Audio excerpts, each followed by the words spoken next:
Hali ya sintofahamu imeibuka katika soko la Serem Showmap kule Aldai baada ya wakazi na wafanyabiashara kuandamana kupinga mpango wa kubomoa soko hilo la zamani. Wakazi wanadai kuna njama ya kupuuza makubaliano ya awali kuhusu mahali ambapo soko jipya la kisasa linapaswa kujengwa. Wakazi hawa pia wanadai kuna baadhi ya maduka yaliyokuwa yameorodheshwa kubomolewa ili kutoa nafasi ya ujenzi huo, ila sasa yameondolewa kwenye orodha hiyo kwa njia tatanishi. Wakazi hao wamesisitiza kuwa hawawezi kuruhusu soko la kisasa kujengwa mahali ambapo pamejificha, huku wakidai kuwa ubomoaji wa soko la zamani ni mbinu ya kuwahujumu wafanyabiashara wadogo. Wanaitaka serikali ya kaunti na ile ya kitaifa kuingilia kati kabla ya mambo kuharibika zaidi.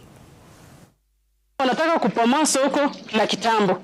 Soko hili limetusaidia sisi kama wamama, wanabiashara tuko hapa.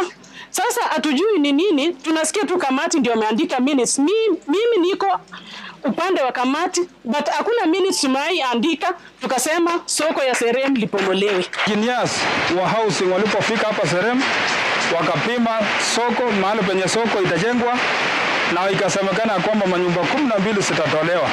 Lakini kulingana na siasa na watu ambao wako pamoja na viongozi wengine, wakaonelea kwamba hiyo manyumba zingine sibaki na wengine wabomolewe.